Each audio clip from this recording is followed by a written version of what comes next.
Bonjour. Est-ce que le Wild West était justement si wild que ça? Ou se pourrait-il donc que, encore là, on nous en ait beurré pas mal épais, plus qu'autre chose? Et surtout, se pourrait-il donc que même un fameux gang comme nul autre que celui des Dalton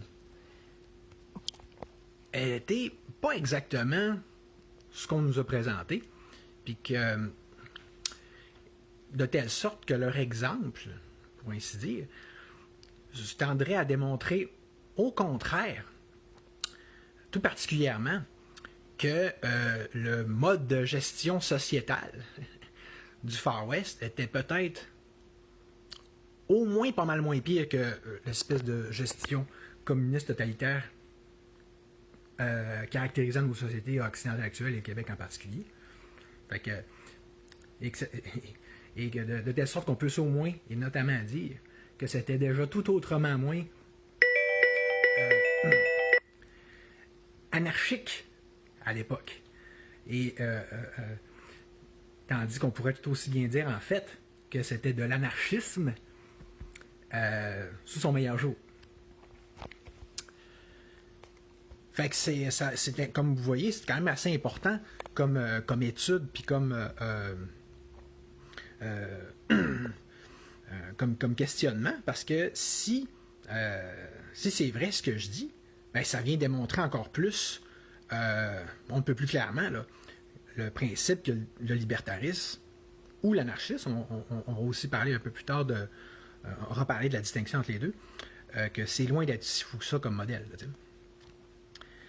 fait que, en fait, ce que je prévoyais faire, c'est vraiment vous lire des passages du livre. Okay? Fait que, sans plus attendre, je vais commencer. Vu que c'est ça le but premier du live d'abord, fait que je ne vais pas trop m'épivarder. Puis, si j'ai des remises en contexte spécifiques à faire, notamment par rapport au Dalton, j'ai franco d'autres. Okay? Donc, la première affaire, c'est que, je vous cite ce premier petit passage qui est alors, hein, c'est Emmett Dalton, hein, évidemment, le dernier survivant du gang qui relate qui relate tout ça, puisque c'est techniquement son autobiographie. Et qui commence à dire ça. Alors, comme maintenant, bandits et forces de l'ordre s'opposaient. Mais en ce temps-là, ceux qui étaient du côté de la loi n'hésitaient jamais à répondre sur le terrain de la violence. On agissait d'abord, on réfléchissait ensuite. Il n'y avait pas d'autre moyen. Mais en y repensant, et plusieurs années en prison m'en ont laissé le loisir, j'ai compris que ce n'était pas là une façon raisonnable d'envisager les choses.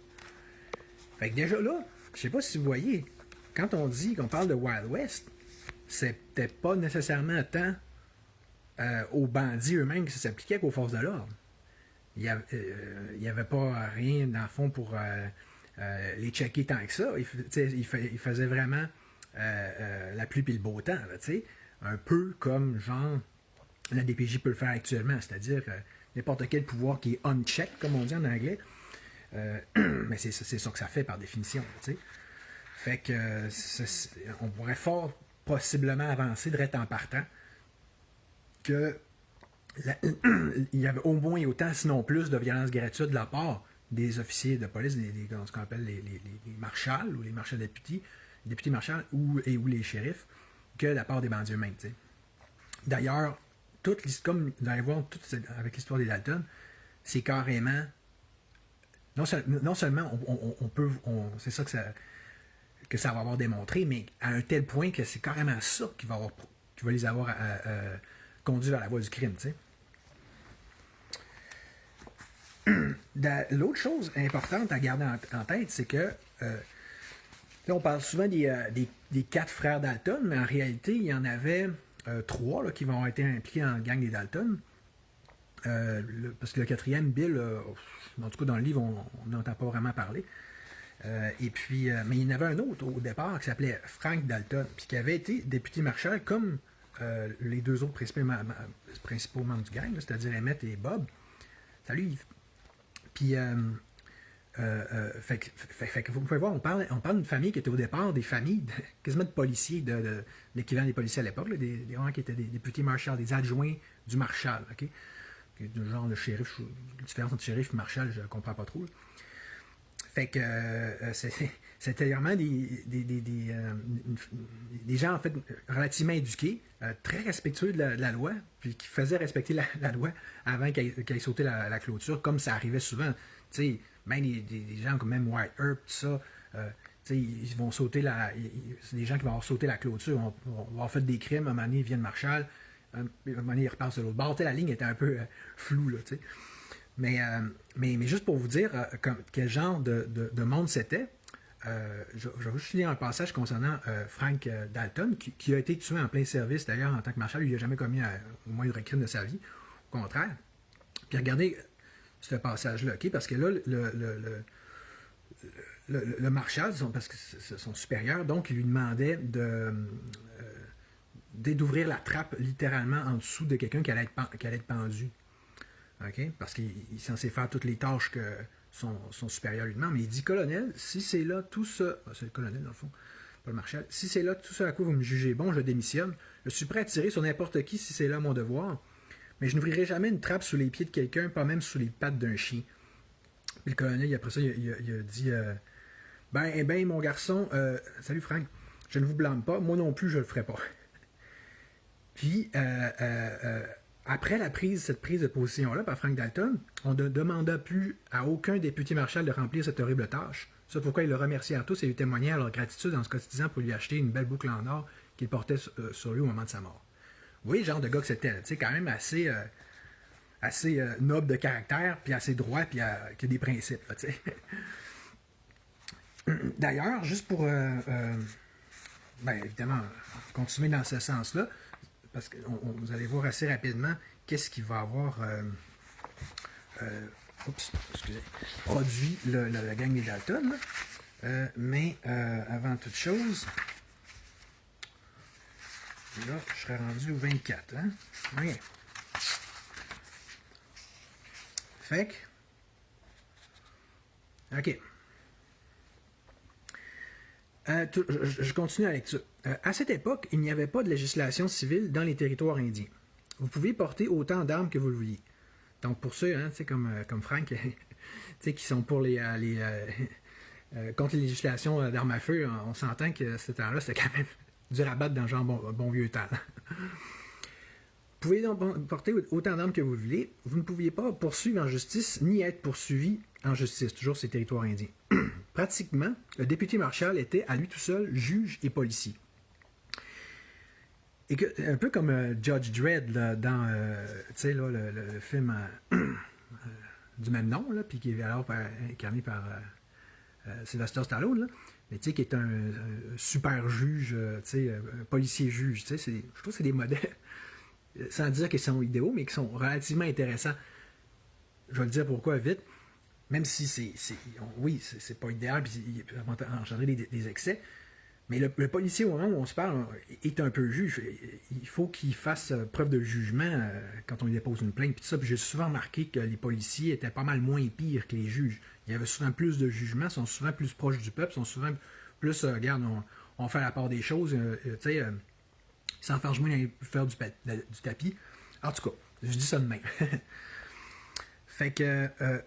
donc, pratiquement, le député Marshall était à lui tout seul juge policier. Et que cela soit dit clairement, étant donné les tentations et conditions de vie qui régnaient alors, il remplissait bien son rôle. Tu vois, il confirme. Rien à voir avec ces espèces de trains de savates qui apparurent plus tard, passant leur temps à attendre qu'un contrebandier ou un tenancier de maison de passe survienne et leur tende un billet de 10 $ pour regarder ailleurs. Encore, et déjà là, on pouvait donc voir que le vrai problème, c'était la corruption, l'inefficacité, donc tout ce qui caractérise la fonction publique. Tu comprends que ce soit au niveau de la police ou n'importe quoi. Plus ça devient complexe, plus ça se développe, plus ça devient merdeux, right? Mais c'est encore ça aujourd'hui, puis c'était déjà ça à l'époque, alors même qu'on voyait ça naître, là, tu sais. Mais la corruption de base étant de se pogner de beigne puis de ne pas faire sa job. Mais, donc, ce qui caractérise la caractéristique de base de n'importe quel fonctionnaire, finalement. Le député Marshall, lui, savait bien que la loi avait été violée, capturait son homme ou bien n'en revenait pas. T'sais. Ça me fait penser, pour en revenir à la police en tant que telle, vous voyez la distinction entre un vrai policier sur le terrain qui fait la job versus un fonctionnaire dans son bureau qui blablabla, gna gna gna.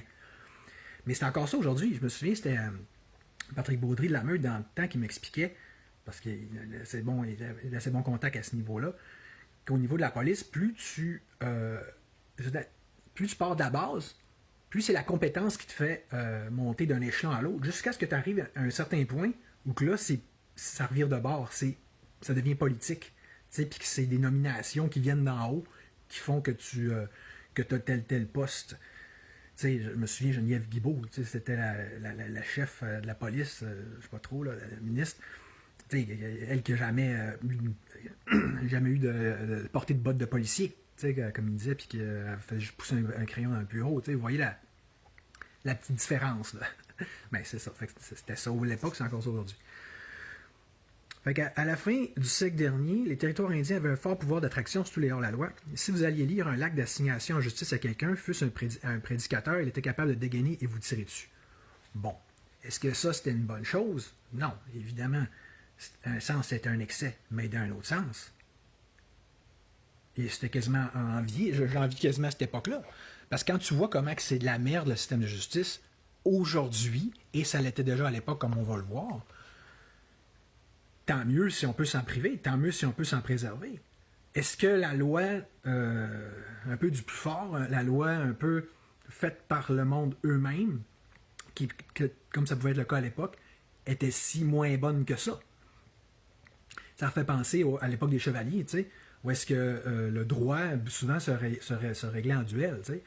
C'était comme était la volonté de Dieu, ce que j'ai toujours considéré comme étant excessif, puis brutal, puis c'est arbitraire surtout, mais pas sûr que c'était nécessairement si plus arbitraire que le système de justice actuel, quand on regarde ça au final. Puis surtout que le monde, il devait y penser à deux fois un petit peu plus avant de se ramasser dans un duel que tu risques de perdre la vie, tu sais. Oui. 29-31. Bon, fait que là, regardez, c'est là que ça commence. C'est à cette époque que Bob, qui va avoir été le leader, l'équivalent de Joe Dalton, selon la caricature de Maurice, là. Mais donc, Bob, c'était le vrai chef du gang des Dalton. Puis, donc, c'est à cette époque que Bob, qui jusque-là était député Marshall, eux, à souffrir particulièrement de l'injustice des représentants du gouvernement.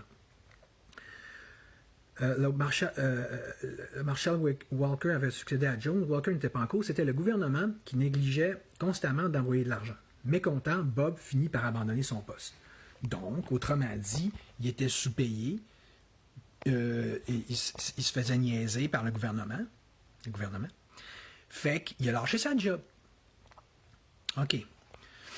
Donc, quel parallèle qu'on peut dresser avec aujourd'hui? Ben, tu sais, la notion d'être sous-payé dans le public, ça fait partie de la game. Là. Ça fait partie de l'ADN de n'importe quoi qui est public. Si t'es prof, c'est quoi le but d'être prof? C'est quoi le but d'être député? Ça a souvent été relevé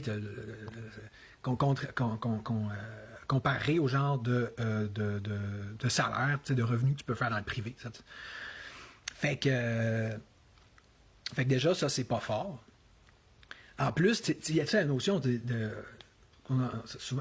ça va revenir plus tard, l'argent, il n'y arrivait même pas, il arrivait en retard. C'est mal organisé. Ça aussi, c'est propre du public versus le privé. En plus, regardez qu'est-ce qui se passe au niveau de la santé des infirmières. Ils sont traités comme de la merde. On s'en fout d'eux autres. C'est comme c'est du cheap labor. C'était ça aussi. Le député Marshall fait qu'un moment donné, il s'écœurait. Puis il se disait, on dirait pas vraiment qu'on travaille du bon bord. En plus, qui voyait toutes sortes d'irrégularités. Fait que si tu étais drette, tu risquais, comme les Dalton, de virer contre la loi. Surtout si tu avais un petit peu une genre de fibre anarchiste, comme on va le voir assez. Évidemment, il le dit clairement lui-même. T'sais. OK. Le premier coup des Dalton, c'est pas, contrairement à ce que vous aurez peut-être pensé, c'est pas une attaque de train, rien.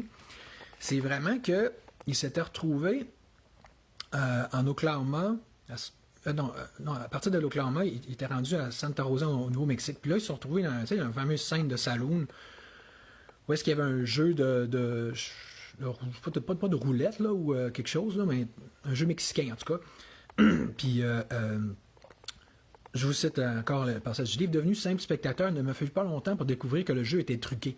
Quand mes soupçons furent confirmés, je me penchai vers Bob et lui dis le jeu est truqué. Eh bien, si tu en es, nous allons donner une petite leçon à ces métèques.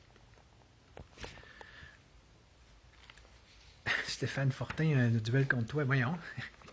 Je t'ai-tu fait quelque chose? Je ne veux pas me mettre en duel contre toi, Stéphane. Je ne pas trop, là, une joke, quoi. Fait OK. Puis là, quelle leçon qu'ils ont donné à ces fameux métèques, comme ils disent? Ben, non pas que je partage son opinion, mais. Fait qu'ils se sont regardés, ils ont placé un des Dalton à telle place, puis un tel autre à l'autre place. Puis là, très rapidement, ils ont dit haut les mains, tu sais, hands up. Ils ont tout raflé, puis ils sont partis. Fait que, est-ce que c'était une bonne action? Non. Tu sais, tu vois que déjà, ils avaient commencé à switcher un peu dans leur tête. Mais, dans le fond, en même temps, c'était sûrement un jeu truqué. C'était pas eux autres les voleurs à la base, tu sais. Fait que c'était une façon informelle, ponctuelle, organique de rétablir la justice, si on veut, tu sais. Fait que, ce que je veux dire, c'est que tu sais, dans le monde où il n'y aurait pas de gouvernement, il faudrait que ça soit ça, là, ce genre d'instant karma-là, puis ce genre de. Ben, idéalement, mieux fait que ça. Là, ça, c'était un peu ridicule, mais tu sais, je veux dire, il va falloir que ce soit le monde entre eux, entre nous, qui réglions nos affaires comme des grands, tu sais. Fait que. À date, il n'y a pas de. Je veux dire, à date, c'est tel que tel. Fait que donc. On peut pas. Ça serait dur de reprocher à quelqu'un qui a voulu punir un criminel d'être lui-même un criminel. Même si c'est justement tellement typique avec un fonctionnement étatique comme le nôtre, ou comme quand même, il y avait déjà à l'époque, c'était déjà en implantation. Tu sais. OK. Bon, là, on serait rendu 34. Ça, c'est vraiment mon passage préféré. OK, tourner vers mes affaires indiennes, ça a rapport. Je vais le lire un peu plus longuement, un peu plus au complet, parce que c'est vraiment... c'est du bonbon, OK? Vous allez comprendre un peu plus après. Après une chevauchée de plusieurs jours à travers la Cherokee Strip, je sais pas, comme le shit, oui, je suis un peu moins solide ce temps-ci. Oui. Nous pénétrons en Oklahoma et nous campâmes chez la veuve d'un soldat du nom de Sands. Ses deux petits-fils, âgés de 12 et 14 ans, habitaient avec elle. Elle était très pauvre et vivait dans l'idée insensée que, puisqu'elle était la veuve d'un vétéran de l'armée, le gouvernement allait lui donner la préférence dès que le Cherokee Strip sera ouvert à la colonisation. Sa ferme était une étape pratiquée par tous les éleveurs et par les voyageurs nocturnes qui appréciaient sa discrétion. Une sorte d'auberge informelle, si on veut. En ces jours-là, on considérait en effet comme étant une insulte de demander à quelqu'un qui il était, d'où il venait et où il allait. Bon vieux temps, tu sais, un peu digne, de façon qui est comme digne des banques suisses. Là, on ne te demande pas 50 000 affaires, fais tes affaires, on fait les nôtres. T'sais.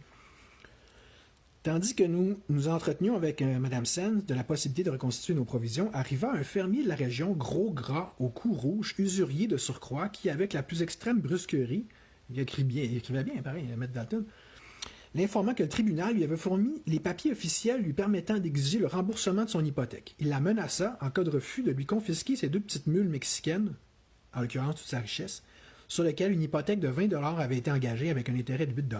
Bob l'écouta dire avant d'intervenir. « Voyons voir ces papiers, l'ami. » Là, tu vois que dans l'Ouest de même, il ne suffisait pas d'arriver avec des papiers pour faire la loi. Quelqu'un qui avait des guns pouvait aussi bien la faire, la loi.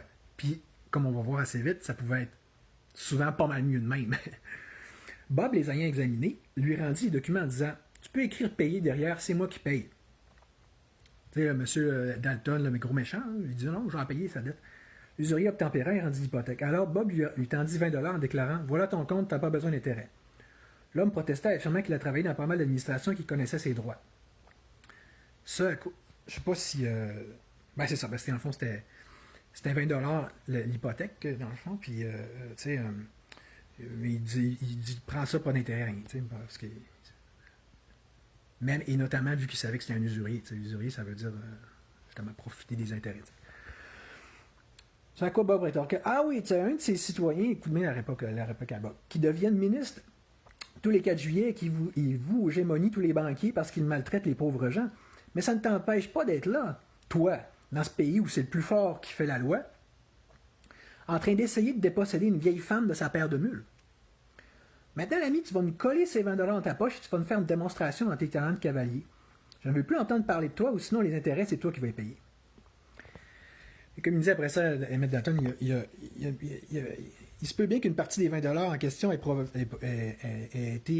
de l'argent volé à Silver City, mais le jour où nous nous retrouverons face au grand comptable, je pense qu'il ne se préoccupera pas trop de retracer la carrière de chacun de nos dollars.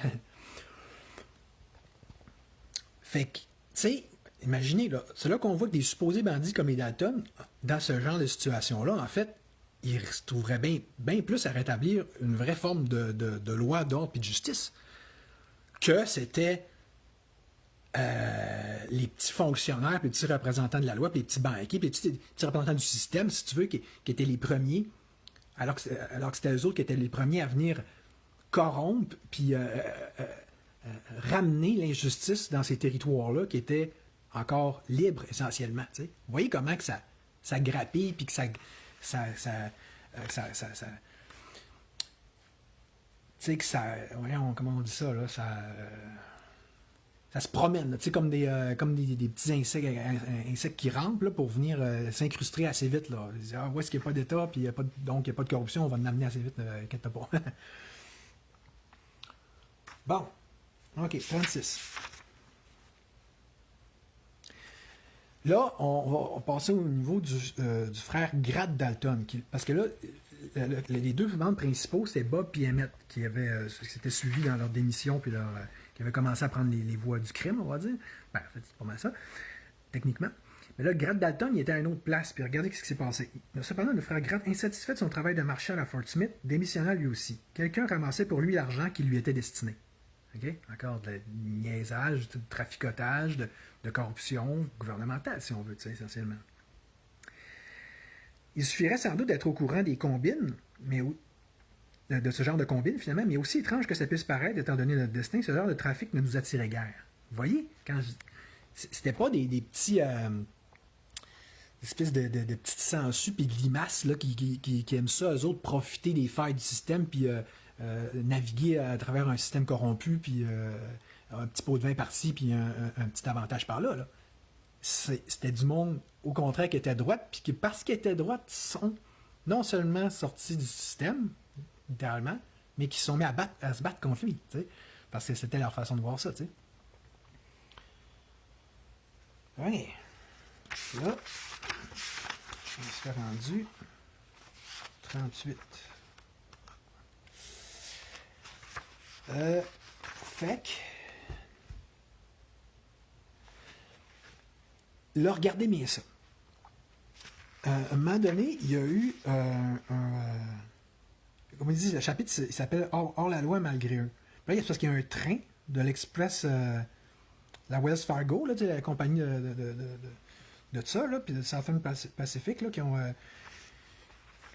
qui avait été attaqué, puis là, puis c'était pas eux autres, ok? Je veux dire, on pourrait dire, il ment Emmett Dalton, mais je veux dire, il était déjà en prison quand il avait écrit ça, là, puis si tu lis la livre, il faut voir, le gars, il est très rigoureux, là, c'est très spécifique, c'est très détaillé, en tout cas, je pense pas que quelqu'un historien prendrait au sérieux la notion qui mentirait, ok?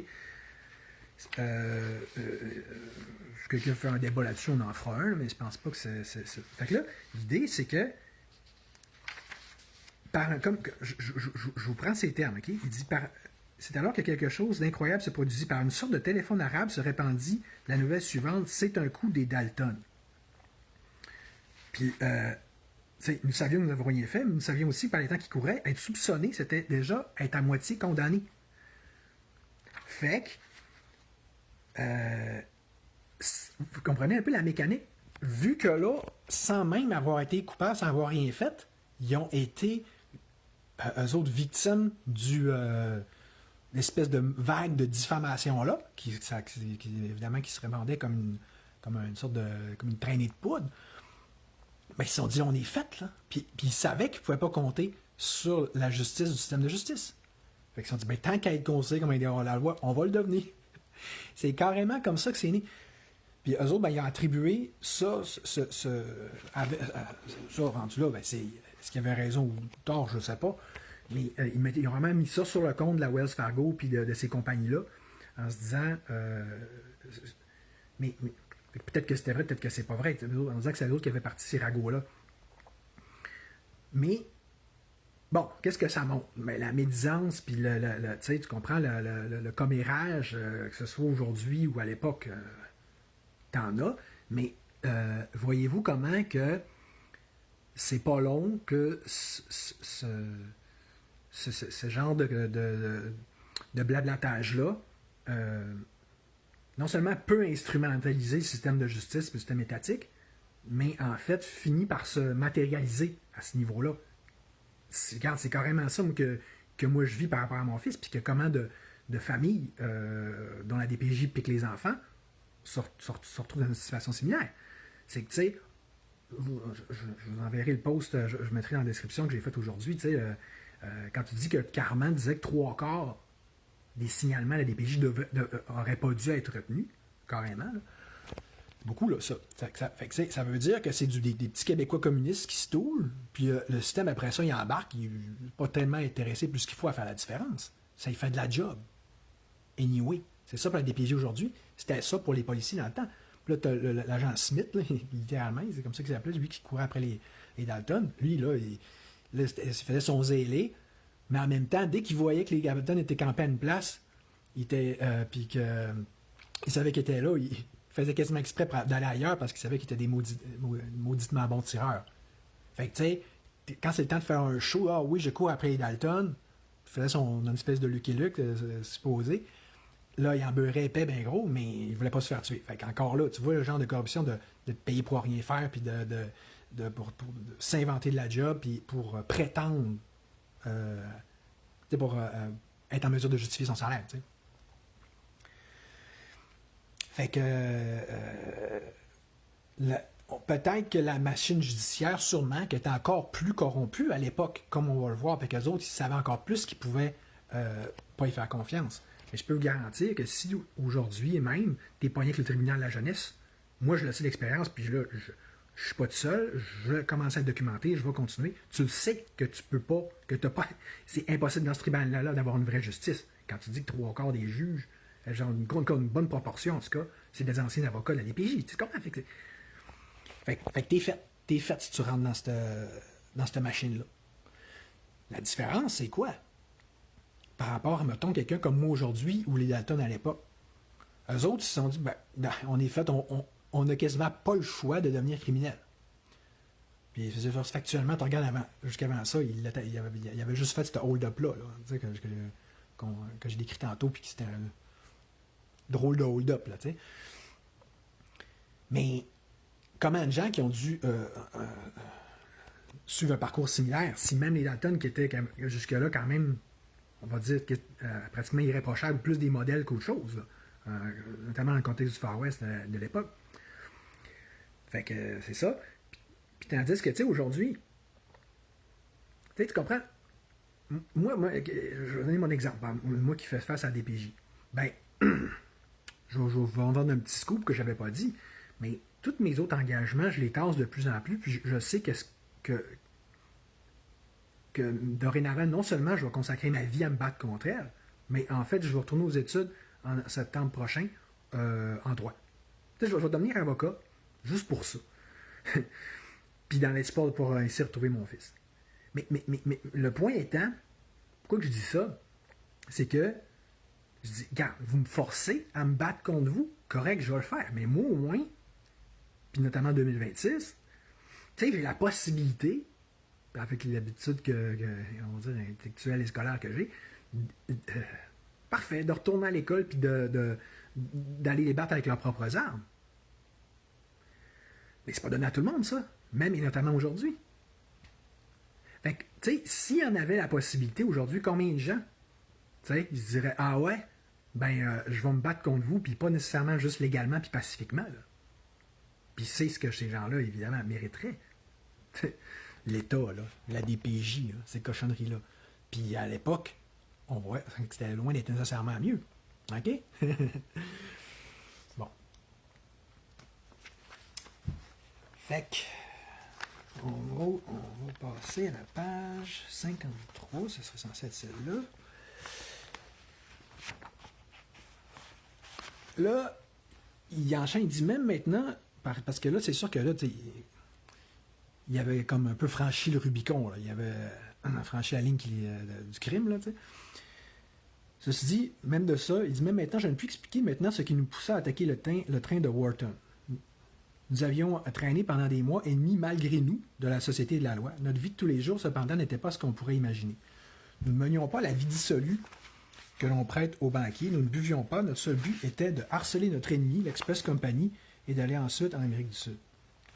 Fait que Trombazo, il était plus dans une sorte de croisade contre la Wells Fargo. C'est pour ça qu'il attaquait des trains, c'était pour lui faire mal. Les autres, ils considéraient que c'était elle, puis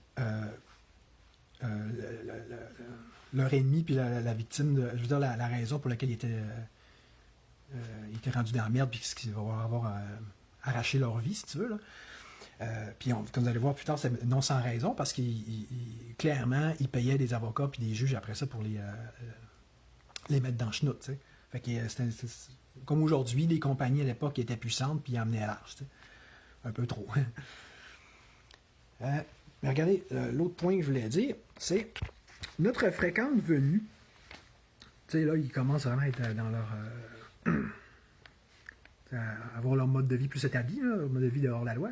Notre fréquente venue, loin d'être un motif d'inquiétude, était pour les fermiers comme une manne tombée du ciel. Car nos poches étaient pleines, certes remplies par des moyens critiquables, mais même aujourd'hui, qui cherche à savoir vraiment d'où provient l'argent? Nous devions nous procurer de la nourriture, des vêtements, des munitions et des chevaux, toutes choses que nous payions largement. Fait encore là, tu sais, c'était-tu une si mauvaise chose que ça? Puis là, on comprend pourquoi que les gens supportaient presque toujours les Dalton quand ils arrivaient, qu'il n'y avait jamais de la misère à trouver un hébergement. Et tu vois qu'il y avait comme un petit réseau anarchiste libertaire qui supportait ceux qui sont contre l'État puis qui sont contre la loi, finalement, puis les représentants de la loi. Fait que... est-ce que c'est vraiment différent aujourd'hui? Ben, non, puis je dis pas que c'est une bonne chose pour autant. Prenons l'exemple des Hells. On sait qu'ils sont impliqués, ça fait que ça... ben les gens bénéficient d'eux autres, tu sais. Mais mon point, c'est que ce soit les Hells aujourd'hui ou les...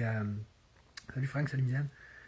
Ou des gens comme les Dalton dans le temps, c'est-tu vraiment du monde de même qui était le pire ou le gouvernement, tu sais? Surtout que là, c'est ça, tu vois, il y avait des retombées locales de leur action. Tu sais, l'idée, c'est si on ramenait tout à un niveau plus local, enlève le gouvernement, mais probablement que des gens même n'auraient jamais vécu, n'auraient jamais devenu criminels de un. Puis de deux, si tu te fais justement ta loi sur le terrain, puis plutôt qu'elle vienne d'étages supposément supérieurs, déjà tu te trompes pas mal moins, tu as pas mal moins de corruption, puis ça. En plus que si les gens peuvent en avoir des bénéfices. Tu sais, c'est genre... comme je viens de l'expliquer là. OK. 54, ouais. Là, je suis rendu 63. OK. Ouais, checkez ça. Quand je dis là que c'est capoté, là, la corruption, puis la duplicité, puis la criminalité du système de justice, du moins à l'époque dans l'Ouest, on va dire que c'est plus comme ça aujourd'hui. À part que je vais vous mettre le lien que j'ai fait à cet effet-là pour montrer la criminalité du système de justice actuel. Ça, on préfère la comparaison. Mais regardez, là, on se souvient là, que jusqu'ici, c'était vraiment deux, il y en avait juste deux des bandits dans la famille Dalton, OK? Bob puis Emmett. Gratt, qui était à une autre place, il faisait autre chose, puis là, lui, oui, il avait décidé de sortir de la police, mais il n'avait encore commis aucun crime. Fait que là, il y a eu un espèce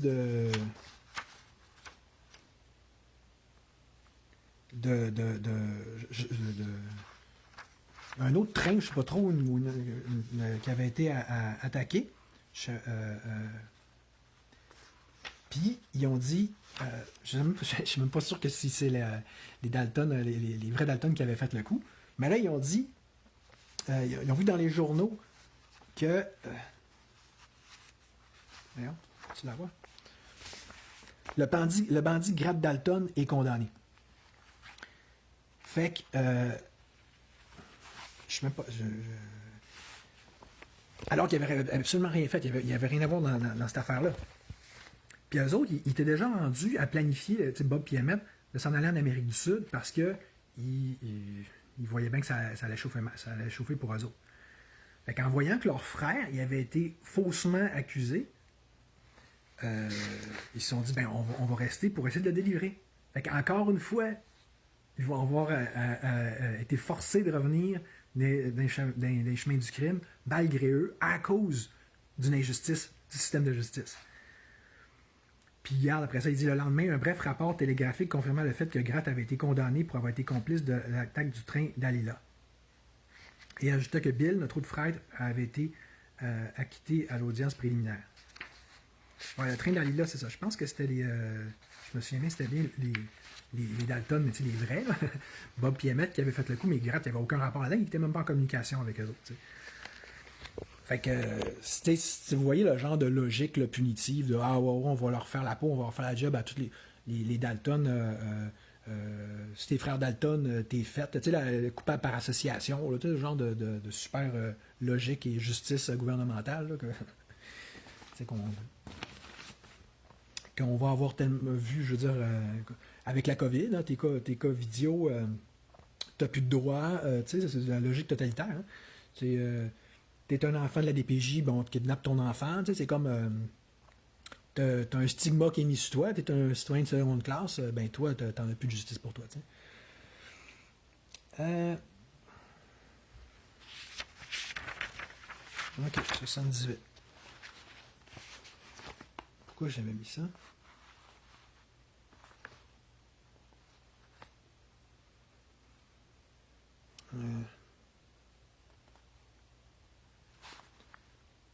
Ouais, ok. Ouais, c'est ça. Ben, c'est que... là, tu sais, quand on voit dans pas dans Astérix, mais dans Lucky Luke, souvent les Dalton s'échappaient de prison, mais c'est pas ça, c'est parce que c'est Gratt Dalton qui a effectivement réussi à s'échapper de prison. Mais pourquoi? Ben, c'est parce que... Mais, c'est capoté. Son avocat, qui était un avocat, je ne sais pas trop, qui avait été fourni par, le code de la cour, par le système, je ne sais pas trop, comment c'est, genre d'avocat d'aide juridique, je ne sais pas trop. Écoute, regarde, je vais prendre comme, je vais le dire comme il dit dans le livre. Le bruit courait qu'il avait reçu 5 000 $ pour laisser condamner Gratt. Mais dans le livre, tu vois plus spécifiquement comment que cet avocat-là, qui s'appelait en fait Brackenridge, qui faisait tout, littéralement, justement, pour que Gratt soit condamné. Tu sais, il faisait traîner, il donnait des mauvais conseils. À un moment donné, Gratt a fini par s'en rendre compte. Parce que, tu sais, le Brackenridge dit hey, si tu veux t'évader, tu serais mieux de me le dire. Puis là, il dit ok, moi, je te le dis pas parce que je te fais pas confiance. D'ailleurs, Emmett, plus tard, s'est fait pogner avec une affaire comme ça, comme vous allez le voir. Tu sais, des petits trucs d'avocat, là, puis pour te crosser, mais tu sais, où est-ce que tu vois que l'avocat, en fait, il est partial, il n'est pas là pour toi. Ça, je l'ai vécu moi-même, je sais exactement ce que c'est. C'est ce qui fait que je fais plus confiance aux avocats, carrément, comme je l'ai expliqué dans un live précédent, puis démontré, là. Fait que, tu sais, fait que là, il a été chanceux parce que cet avocat-là, il a été retrouvé ivre-mort à San Francisco. Fait que là, ça a comme il dit, tout s'était passé comme si un ange justicier était descendu pour aider un innocent à s'évader pour punir les responsables de ses malheurs. Il a comme été chanceux, surtout que Gratt a réussi à s'évader. Mais tu comprends, encore là, il avait pas le choix. Il était dans la gueule du loup, puis il était en train de se faire avoir, puis se faire baiser bien raide, de se faire manger tout cru. Mais il a réussi, de un, à ne pas se faire avoir en calculant qu'est-ce qu'il disait, puis de deux, à s'évader. Et si tu faisais pas ça, tu y passais. Un peu comme dans le film là, à l'ombre de Shawshank, là, c'est ce que le gars il s'évade, mais pas parce qu'il est criminel, c'est parce qu'il voit bien que le système est aucunement juste, puis la seule option qui lui reste, c'est ça, tu sais. OK. Puis quant au juge, en tout cas, tu sais, je veux dire, le juge, c'est un peu moins. C'est un peu moins clair, mais en tout cas, il n'y avait pas trop l'air net non plus, en gros. Ok, page 80. Gratt nous raconta, parce qu'il est fini par retrouver ses deux frères, nous raconta son procès et son évasion. Ce n'était que faux témoignages et intrigues de courtisans recherchant la faveur de la puissante compagnie, prêts à se vendre corps et âme et à vendre les autres pour quelques pièces d'or. Moi, je lis ça, puis je vois, je ressens exactement ce que je vis quand je vais en cours contre la DPJ. Que tu vois toute ça grenouille, là, c'est tout cousu de fil blanc, c'est comme larron en foire, comme tel que décrit dans une vidéo dont je vais essayer de vous mettre le lien dans la description. Ça s'appelle Cherry Cousin, je ne sais pas trop. En tout cas, la petite fille super bonne pour ce qui est de dénoncer à la DPJ, puis explique que les avocats à l'enfance, l'avocate à l'enfance, c'est comme si c'était des avocats de la DPJ. C'est toute la même gang, tu sais. Fait puis c'est pas long que tu le vois, puis tu le perçois, puis c'est quand même que j'abonderai encore là-dedans, j'en ai assez parlé, là, puis je suis même plus censé en parler. Mais c'est sûr que quand tu vois ça, tu te dis, ben quitte, je suis faite, là, j'ai aucune chance ici. Là. C'est à quelque chose qui se sent puis qui se voit vite, ça. L'impartialité ou la partialité. Au même titre que moi, quand j'étais en cours supérieur, je voyais traîner que là, j'étais dans une cour qui était supérieure, avec une juge qui m'écoutait puis pour laquelle mes droits comptaient. Tu arrives au tribunal de la jeunesse, tes droits, il n'y en a plus, là. C'est flushé. Dans les premières minutes, tu t'en rends compte. T'sais. Il faut témoignage, c'est sûr que ça aide pas pour te sentir en confiance. Là, bon, ben regardez, quand je vous dis qu'après ça, Emmett Dalton va s'être fait avoir aussi. Ça c'est rendu, c'est suite à la fameuse attaque de Coffeyville, où est-ce que les Dalton vont donc avoir fait la tristement célèbre idée d'essayer d'attaquer carrément deux banques en même temps. Tu sais, ce que dans Lucky Luke, ils vont avoir aussi fait ressortir dans le film des Italiens, mais c'est historique. Puis ça leur a coûté la vie et leur liberté, à part pour Emmett Dalton. Fait que, tu sais, vous pourrez regarder des documentaires là-dessus. D'ailleurs, il y en a un très bon. Je vais essayer de le retrouver et de le mettre dans la description. Où est-ce que je pense qu'il relate et il faut ressortir le même genre de choses que je dis en ce moment. Mais ça, c'est pas vraiment intéressant pour le live actuel. Là. Dans le fond, je vais juste vous dire qu'est-ce que Emmett, suite à ça, une fois qu'il était en prison, il était là pendant des décennies, dans le fond, puis on va voir pourquoi, ok? Regardez comment il s'est fait avoir par la justice, par les avocats, puis tout. Au mois de mars suivant, Fukich, mon avocat, vint me dire qu'il avait tout arrangé avec le juge McHugh pour obtenir l'abandon de deux des chefs d'accusation, ceux qui concernaient le meurtre de Lucius Baldwin et l'attaque de la First National Bank, si j'acceptais de plaider coupable de complicité pour le meurtre de George Cuban. Je ne sais pas si vous voyez déjà la manœuvre, je ne sais pas combien de fois elle va avoir vu ou entendu ça. Exemple dans le live sur Julie Tremblay, là. Donc, je vais essayer de penser à vous mettre le lien dans la description aussi. Que c'est direct de même qu'ils l'ont eu. Là. C'est il faut que tu plaides coupable ou blablabla, puis si tu fais ça, tout va bien aller. Tu sais, ça, c'est une de leurs manigances préférées. Là. Évidemment, c'est jamais vrai. Là. Non, c'est pas là que je vais aller, moi. C'est 105, ok.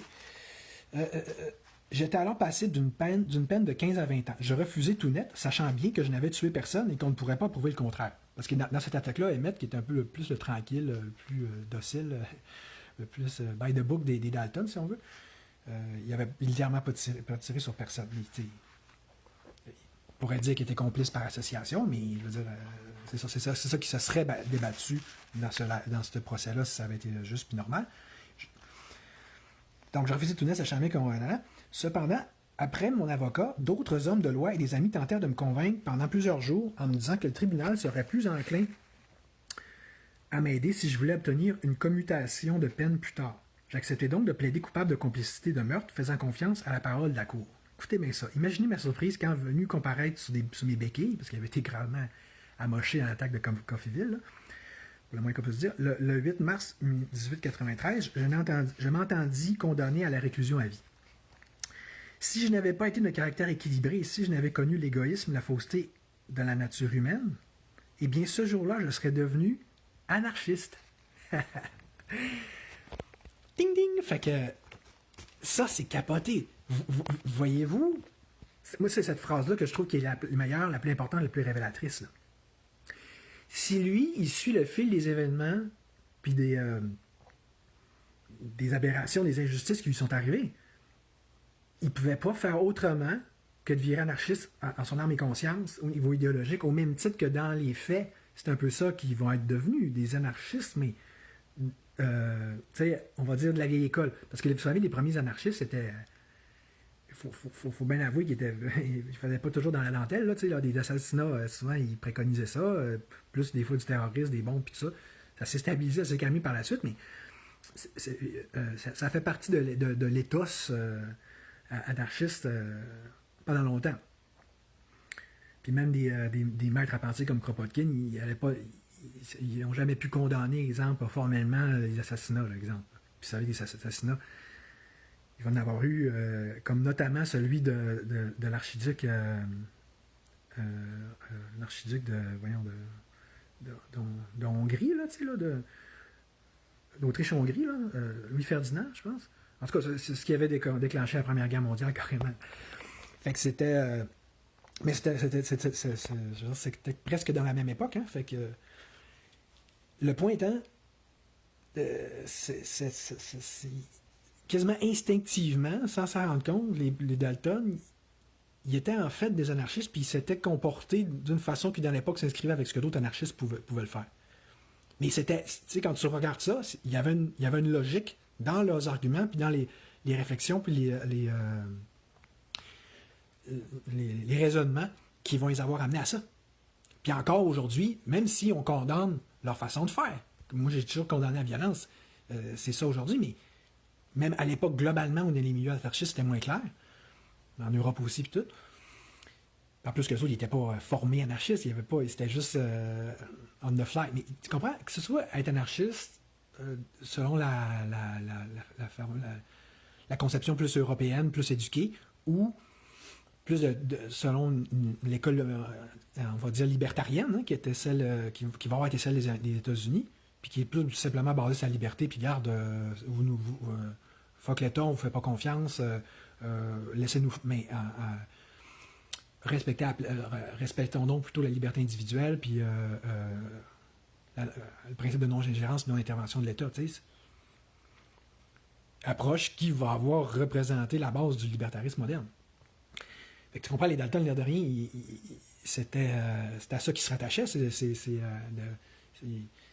C'est une mentalité qui fait partie carrément en fait, là, de l'ADN même des États-Unis, là, puis l'air de rien, tu sais. Donc, anyway, je pense que vous venez de le voir que c'était... tu sais, ils vont avoir été des victimes d'abord bien plus qu'autre chose du gouvernement, puis que même si on peut condamner, on peut dire c'était pas comme ça qu'il aurait fallu s'y prendre, ok, mais on peut très bien comprendre qu'il ait cherché à lutter contre tout ça d'une façon ou d'une autre, tu sais. Bon, là, 112, c'est le dernier extrait que je voulais dire. Ah ouais, ben là, il parle de la prison. Puis ça ressemble, il y a des gros échos avec ce que Kropotkin disait par rapport à l'expérience de prison qu'il va avoir aussi. Il dit « Je ne crois pas que la prison soit une bonne méthode, évidemment, pour faire rentrer quelqu'un dans le droit chemin. Et d'ailleurs, les détenus n'ont surtout pas l'occasion de faire la preuve de leur repentir. » Ce qui est évident, puis qui est vrai, puis qui était vrai à l'époque, qu'il est encore aujourd'hui. Surtout, un homme ne devrait jamais pouvoir être condamné sur le seul témoignage d'un flic de village ivrogne, ignorant et corrompu. Hein? Pour moi, Henry Ford est l'homme qui a fait le plus pour aider les anciens prisonniers à devenir de bons citoyens et les immigrants de bons Américains. Tu sais, bon, c'est sûr qu'à l'époque, c'était l'époque de ça, là, Henry Ford, mais tu sais, je pense que ce qu'il faut en comprendre, puis la façon qu'on peut le résumer, c'est que c'est le capitalisme, dans le fond. C'est la libre entreprise, c'est d'avoir une job, de juste regarder, j'ai fait une erreur, mais peux-tu me laisser une deuxième chance? Comme disait les colocs, passe-moi à la POC, je vais compter des buts. Tu sais, ça devrait tourner autour de ça, la réhabilitation ou même la notion de condamnation, la notion de punition, tu comprends? C'est quoi si c'est pas un gaspillage de fonds publics, le principe même de prison, plus que tu veux juste briser du monde inutilement. Bon. OK. Là, j'avais autre chose à vous parler. Surtout que ça se trouve, en fait, à faire suite à un post que j'avais fait, que je vais vous montrer ici, parce que je vais y revenir tantôt, là, qui est essentiellement celui-là. Puis je vais, d'ailleurs, OK, sans vous le lire au complet, là, mais tu sais, c'est vraiment quelque chose je me suis fait critiquer pour ça, là, je vous dirai par qui puis pourquoi, mais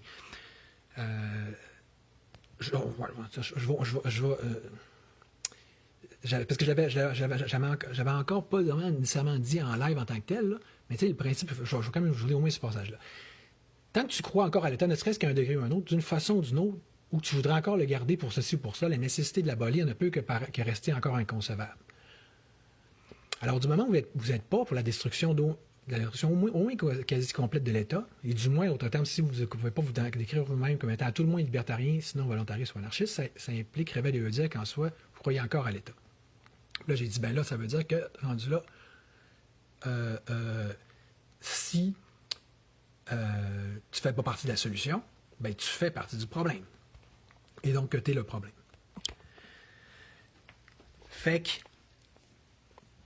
avant de revenir sur les réactions à ce post-là, en fait, ce que je vais faire, regardez, je vais les montrer tout de suite finalement. C'est un certain Claude Tremblay, okay, qui m'écrit ça. Je ne vais pas aller dans le détail tout lire ça, là. À ça à quoi j'ai répondu de façon un peu tac au tac, ceci. Et vous avez en rediffusion, pour regarder ça plus spécifiquement. Puis lui, il m'a répondu cela après. OK?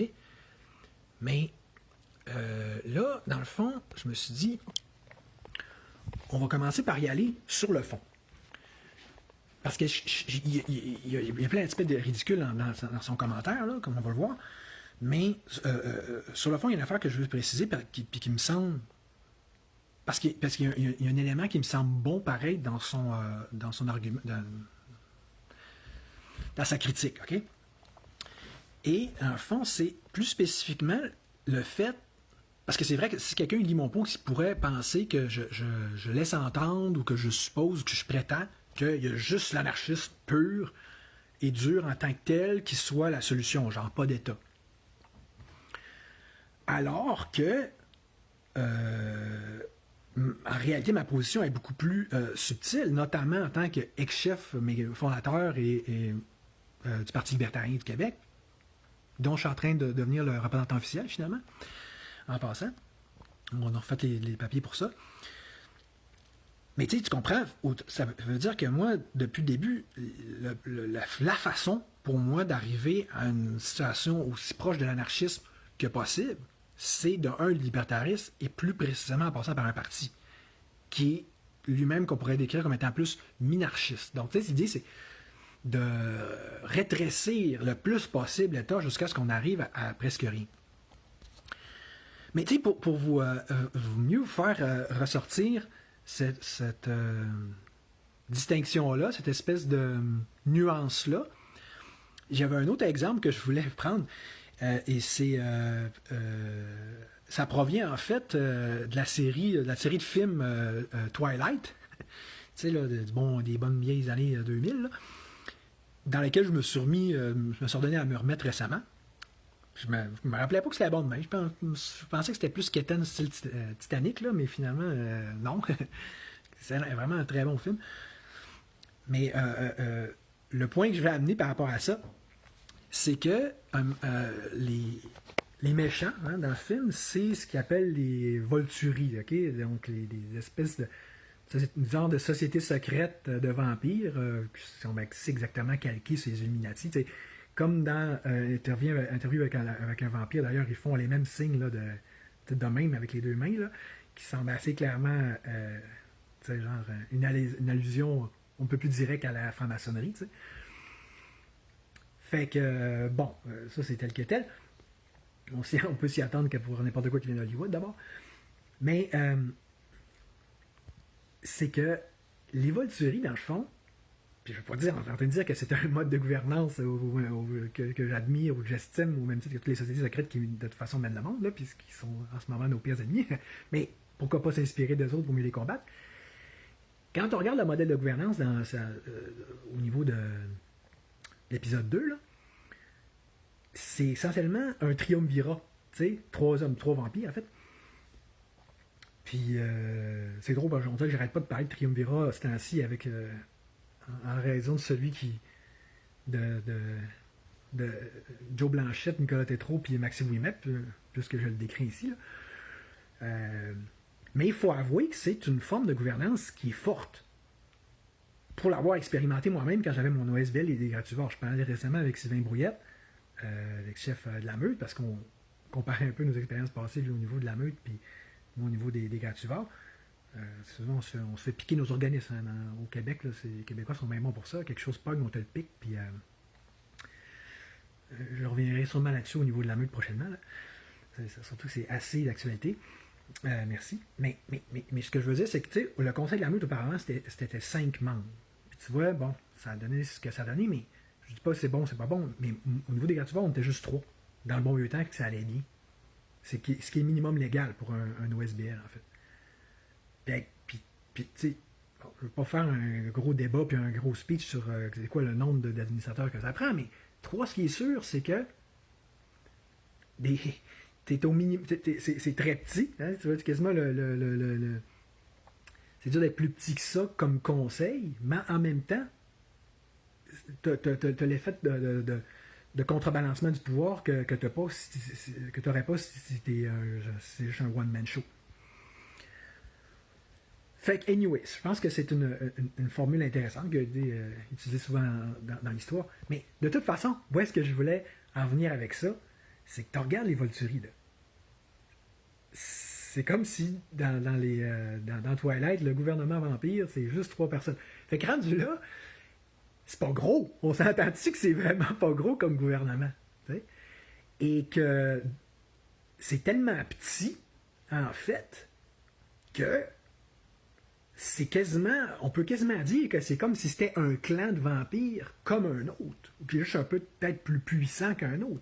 Assez exactement comme la royauté au Moyen Âge. Dans le sens que jusqu'à ce que tu commences à avoir des monarques absolutistes, notamment en France, avec, on pense toujours à Louis XIV, mais ça avait commencé vraiment dès les années 1500, là, même avant ça, avec Philippe le Bel, puis tout, la centralisation du pouvoir, c'est un processus qui va s'être installé au cours des siècles, puis il faut avoir permis à la France d'émerger comme la puissance mondiale à cette époque-là. Mais avant ça, pendant tout le haut Moyen-Âge, là, la féodalité, là, c'est un système qui était extrêmement décentralisé.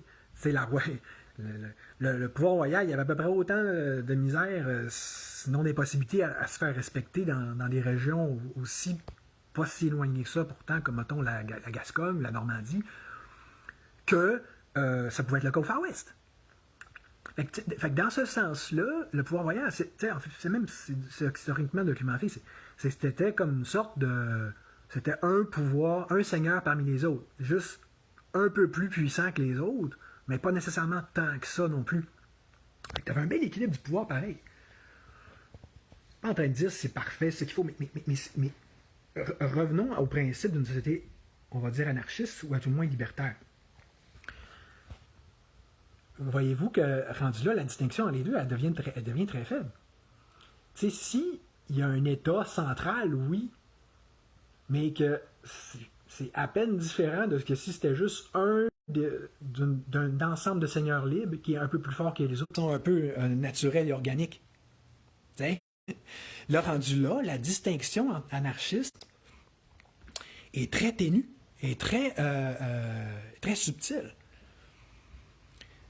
Fait que tu sais, pour en revenir à cette critique-là qui m'a été faite, d'un, il faut comprendre que là, on parle de quelque chose qui... je veux dire, une position que je dirais comme étant la mienne, puis qui est beaucoup plus large puis inclusive que juste dire anarchisme, point. Tu sais, ça inclut pour moi le libertarisme et notamment le minarchisme, parce que souvent, pour bien des libertaires puis des libertariens, c'est carrément un synonyme d'anarchisme. Un bon exemple de ça étant lui qui a reçu Yann Rochdy récemment, là, puis Jean-Charles Cléroux, Laurent là, de la chaîne pour ainsi dire, ouais, c'est ça sur YouTube. OK? Fait qu'autrement dit, là, sans vouloir mettre tout ça dans le même panier, moi, c'est plus ça qui m'intéresse, puis de ça que je parle, qu'appliquer, reprendre juste une définition, exemple, très stricte, genre anarchisme pur, puis d'avoir une approche sectaire un peu à ça, comme je trouve que ce Laurent-là, il a lui-même par rapport au libertarisme. Il dit, le libertarisme, c'est l'anarchisme, puis c'est rien que ça.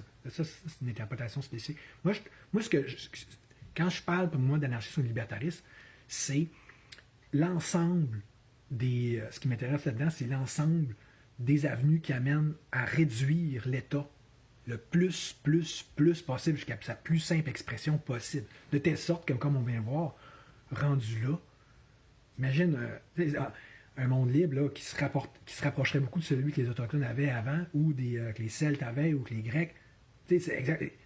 L'exemple des voituriers que je vais donner est exactement le même que celui d'Athènes, dans la Grèce antique, qui, oui, va avoir tendu de plus en plus à exercer une sorte d'hégémonie, ben, pas juste une sorte, mais c'était mal vu, c'était très combattu d'ailleurs, notamment par Sparte.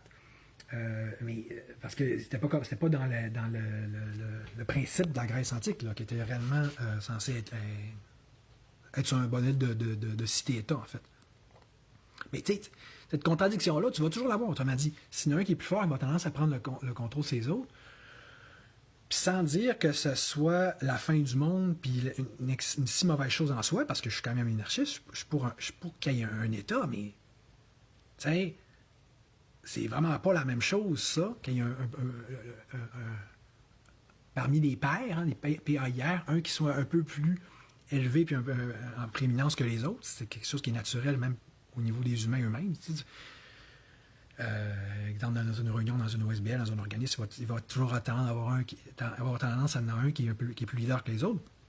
Puis c'est pas une mauvaise chose, au contraire. Fait que ça, c'est une chose, mais ça en est un autre que d'aller à l'extrême complètement inverse, de dire, ah oui, il faut que ça soit un pouvoir central qui mène tous les autres, puis qu'un maximum de pouvoir lui soit donné, en fait, encore et toujours plus. Tu comprends? Ça, c'est la dérive inverse. Puis c'est là-dedans qu'on est en ce moment. Bon. Fait que je sais pas si c'était clair, mais moi, je trouve que ça l'est déjà plus. Puis là... OK, regardez, j'achève, mais pour en revenir aux pauses, je veux vous montrer qu'est-ce que je trouve qui marche vraiment pas là-dedans, OK? Puis c'est une autre dérive vraiment d'un autre ordre, là. C'est que lui, il me dit, il me reproche que ceux qui pensent pas comme moi, j'ose les décrire comme étant le problème. Puis c'est comme il m'accuse d'être dans un état d'esprit, ultimement, venant dire, si tu penses pas comme moi, je considère que tu as tort. Right? Le problème, c'est qu'il n'y a pas l'air à comprendre, c'est ça l'argumentation.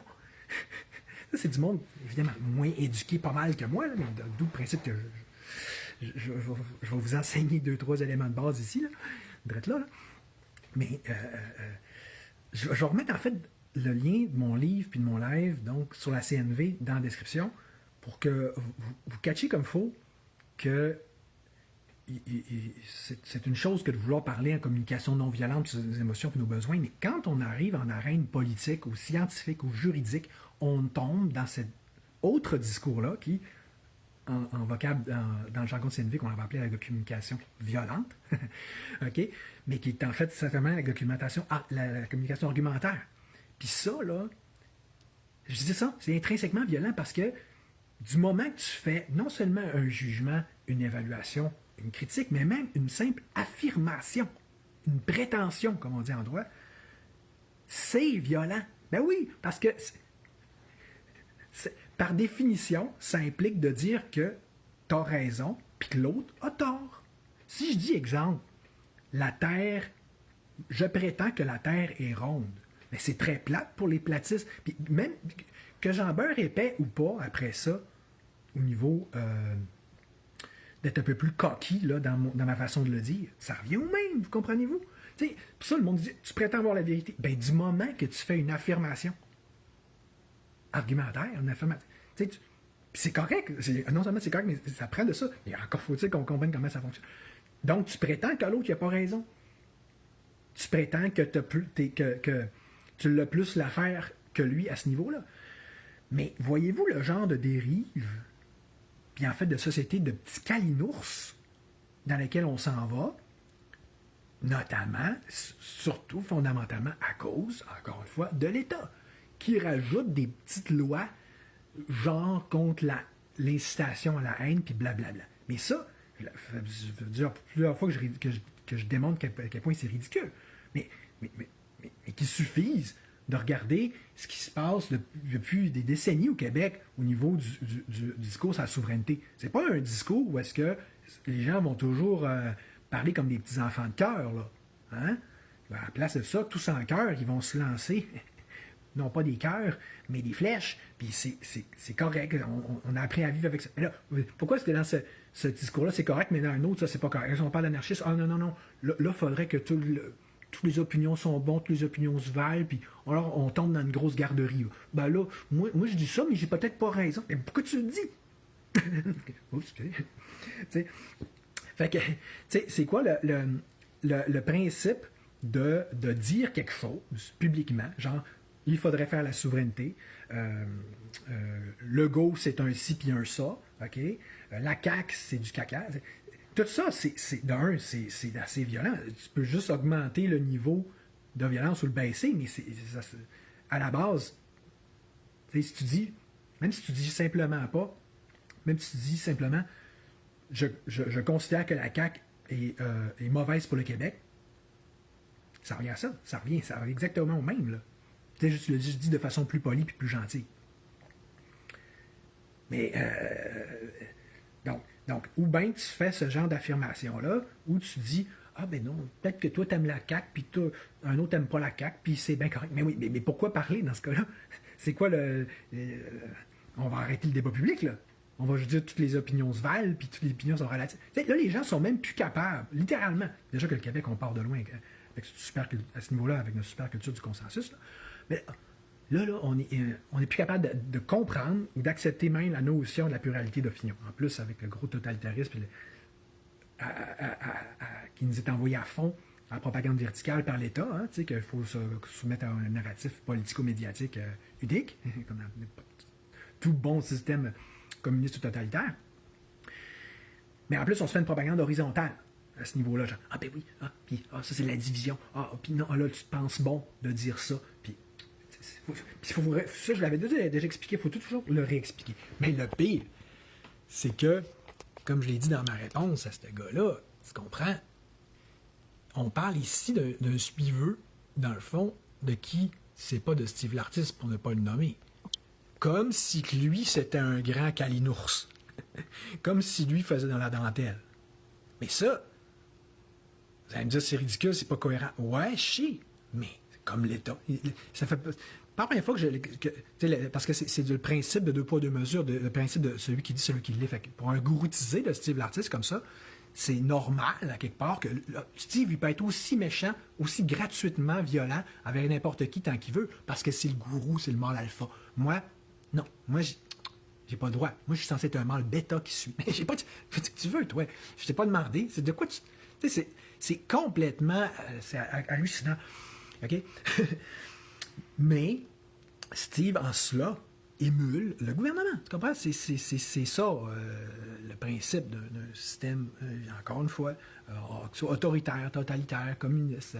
Eux autres, les médias, ils peuvent avoir autant d'incitation à la haine envers nous qu'ils veulent, puis de diffamation, ça c'est correct. Parce que ils ont le pouvoir, tu comprends? C'est la caste supérieure. Nous, c'est les patriciens, nous, on est les plébéiens. Fait que, bon, c'est ça. Enfin, je veux réveiller votre attention sur un autre petit élément. Regardez. Je ne sais pas si vous voyez, tu sais, des petits points comme ça, là. Le genre de petite tonalité passe-partout, puis on n'est pas censé faire ça un peu bébête, un peu kitsch. Regardez ce que j'ai. Puis encore, là, c'est fou l'élaborer, puis le gars, pourtant, il n'est pas là d'avoir étudié tant que ça, là, pour le dire ainsi. Regardez ce que j'ai demandé. Est-ce que je parle avec toi ou avec l'IA? Il n'a pas répondu. Moi, je ne sais pas si vous voyez ce que je veux en venir, mais je suis persuadé que c'est pas lui qui a fait ces textes-là, c'est l'IA. Peut-être que je me trompe, mais c'est parce qu'on la voit de plus en plus là, un peu partout, cette fameuse formulation IA-esque, là. Tu sais, Puis, je sais pas si vous voyez comment que c'est problématique, puis le genre de dérive que ça traduit, puis que ça démontre. Puis que ça fait juste commencer, là. Là, ça me dit, oui, mais tu t'apprends l'IA. Attends un peu. Puis Karine Charpentier aussi, puis vous faites des affaires ensemble des fois. Ben, des affaires, on a fait un certain dossier ensemble. Mais tu sais, OK, mais t'as peu. C'est pas la même affaire prendre l'IA pour faire des petites recherches factuelles de base. Parce que c'est pas elle qui pense. Moi, je dis, c'est moi qui pense. Toi, l'IA, t'es l'esclave. Là. Ça, c'est un esclave qu'on a le droit de prendre. C'est tant mieux. Tu sais, justement, on ne prend pas un humain comme esclave comme ça, au moins. C'est une machine. Bon, la base besogne, fais-la. Mais tu n'y reviendras pas penser à ma place. Alors que ça, puis ça, on voit ça de plus en plus les gens, eux autres, qui n'ont pas la capacité de penser que moi, je peux avoir, que d'autres vrais penseurs peuvent avoir. Ils n'ont pas l'intelligence non plus, ils n'ont pas les scolarités, ils n'ont rien.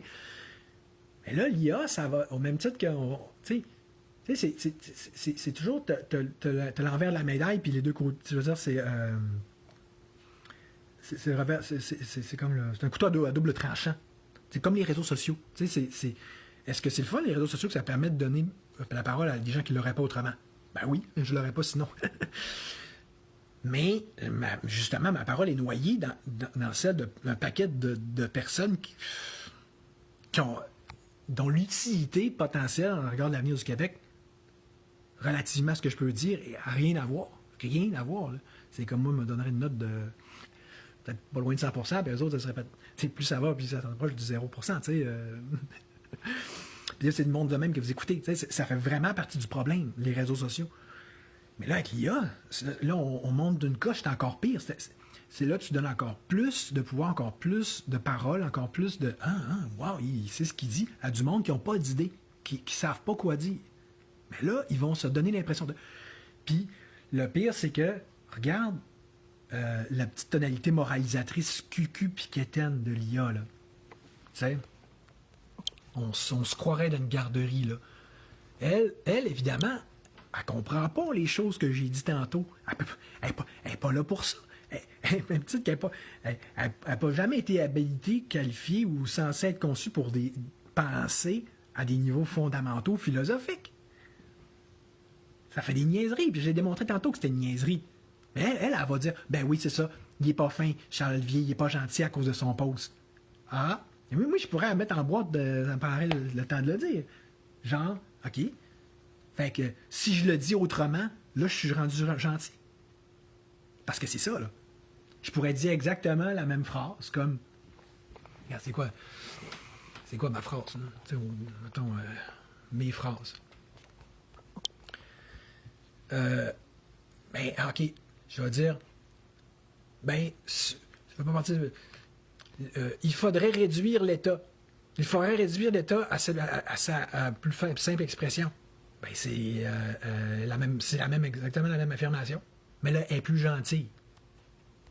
Mais pourtant, comme j'ai dit tantôt, la violence est implicite pareil. Parce que si je dis ça, ça revient à dire c'est ça qu'il faut faire. C'est ça que je prétends qu'il faut faire. C'est ça qui est mieux pour le Québec. Donc, c'est intrinsèquement méprisant, on va dire, ou dévalorisant pour quelqu'un qui ne pense pas comme ça. Mais là, ça veut-tu dire qu'il faut toujours être méprisant? dévalorisant, puis d'en rajouter. Non, on peut très bien, puis en fait, on gagne à être capable de débattre de façon polie puis respectueuse, comme non seulement je sais très bien le faire, mais je suis un de ceux qui savent le mieux le faire dans cette supposée résistance-là, puis je suis pas tout seul à le dire par rapport à moi, là. Mais il y a toujours une question de contexte. Mais là, LIA, puis ce petit gars-là, eux autres, ils m'ont déjà jugé, ils m'ont déjà canné, parce que là, j'ai fait un post où est-ce que là, je n'étais pas nécessairement poli. Mais c'est là que tu vois l'envers de la médaille. Que ce soit le gouvernement, et puis le genre de petite mentalité cucu bébé de Kalinours à l'IA, ça nous amène. Puis quand je parle du gouvernement, c'est beaucoup à cause des lois contre l'incitation à la haine, puis le discours haineux, puis ça nous amène dans un monde où on ne pourra plus rien dire, littéralement. Puis là, c'est pas juste du monde comme Charles Dieu, on dit t'as peu. C'est que c'est bien beau là, de faire faites ce que je dis, faites pas ce que je fais, là. Mais c'est la raison pour laquelle c'est intrinsèquement stupide. Toute réglementation, toute légifération censée encadrer le supposé discours haineux ou incitation à la haine, c'est qu'elle est partout. Elle est partout, la haine. Dans les médias, ils en font plein. Fuck you Legault, c'est pas très. C'était quand même assez haineux. Regarde toutes les. Je veux dire, indépendamment des complotistes, là, tous les groupes syndicaux, tous les groupes de pression qui vont avoir attaqué la CAQ. On n'est pas les seuls qui attaquent la CAQ, là, les complotistes. C'est-tu toujours dans la dentelle? Non. Ah, mais ça, c'est. Non, mais on nage en pleine folie pure, là. On est vraiment dans une ère d'incohérence totale, là. On dit n'importe quoi. C'est ça. Puis ça, on le voit vraiment au niveau de la propagande horizontale qui caractérise la résistance. C'est comme Pat Dupuis, le thème bien fait ressortir l'autre fois, dans un petit live, je vais essayer de le mettre dans la description. Il dit, OK, si je sors toute la négativité qui est associée à la CAQ, ça c'est correct. Si je sors la négativité d'un Steve l'artiste ou de quelqu'un dans la résistance, là c'est pas bon. C'est mal. on peut ne pas être d'accord, mais si on dit, on met un tag mauvais, là, on n'est pas dans la vraie argumentation, on est dans la normatisation, pour ainsi dire, sociale. On essaie de mettre une étiquette de t'es une mauvaise personne, ce qui est l'essence du totalitarisme. Vous comprenez? Oh non, toi, tu parles comme ça, t'es pas bien. Non, hey, tiens, j'ai pas 2 ans, t'as pas 2 ans, on est des adultes, t'aimes pas ce que je dis, contraire à ce que je dis, arrête de me mérer sur la façon que je le dis. Ça change rien, la façon que je le dis, à part que là, on met un petit peu plus de couleur. Parce que si on veut arrêter de mettre de la couleur de cette façon-là, d'être un peu plus percutant, puis d'un petit peu plus dire les choses comme elles sont, parce que c'est l'essence du discours argumentatif, comme je l'ai dit. T'as pas raison, j'ai raison. That's it, deal with it. Ben là, on va s'en venir dans un monde, puis c'est déjà ça, parce que nous, là, où est-ce qu'on pourra plus, où est-ce que vraiment, là, on pourra littéralement plus rien dire. Moi déjà, je sais qu'on est. En même temps que je suis concerné, je suis déjà là, on est déjà là. Je peux. Moi, plus ça va, puis je vais moins m'exprimer sur les réseaux sociaux, parce que, regarde, ça donne rien. Ça donne rien. Quand c'est pas l'État, c'est par propagande horizontale, monsieur, madame, tout le monde. Puis que là, ils vont te mettre une tag, t'es pas gentil, en fonction de quoi? De où est-ce qu'ils sont rendus eux autres, ou plutôt de où est-ce qu'ils sont pas rendus loin. Comme disait Pat Dupuis dans son live. C'est pas tout le monde qui est prêt à catcher, exemple, que la DPJ, c'est de la merde. Fait que là, ils vont se sentir offensés de ça, puis ils vont dire, t'es négatif, t'as des mauvaises vibes. Tu sais, des genres de petites propagandes de namasté, hein, comme dit Luc et Luc. Mais ça, ça vaut rien, c'est ça. Fait que on devient nous-mêmes, même les résistants, puis parce qu'on parle à plus forte tradition, aussitôt se faire de la division, là, t'es vraiment très, très méchant, puis ça, c'est mal. Donc, les gens dans ce...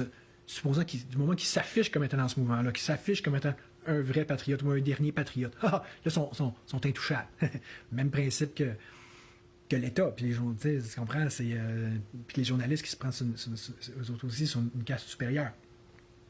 Tu sais, c'est comme j'avais dit la précédente, t'as ceux qui sont OK, t'as ceux qui sont pas OK.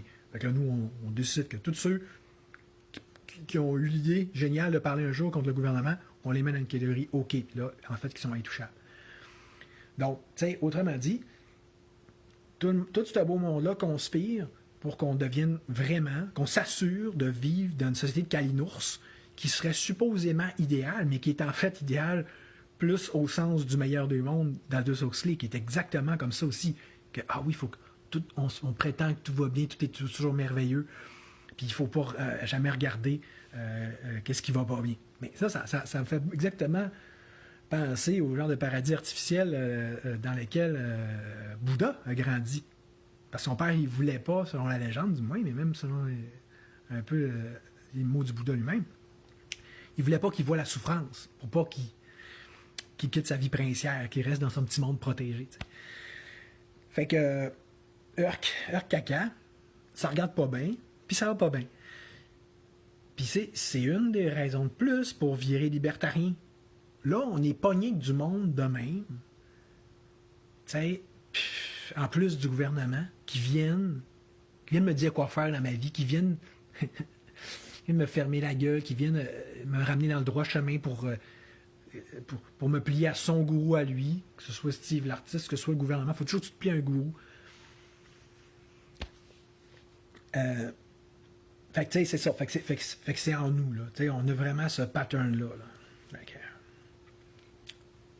Comme je l'ai dit dans mon post récent sur Bouddha, justement, si au moins vous pouviez suivre du monde qui sont plus intelligents, puis qui vous amènent une vraie liberté, genre moi, ça serait déjà ça, mais vous n'êtes pas là parti pour ça. Fait que je vais bien finir par faire autre chose que de vous parler maintenant. Fait que, sur ça, salut, bonne journée!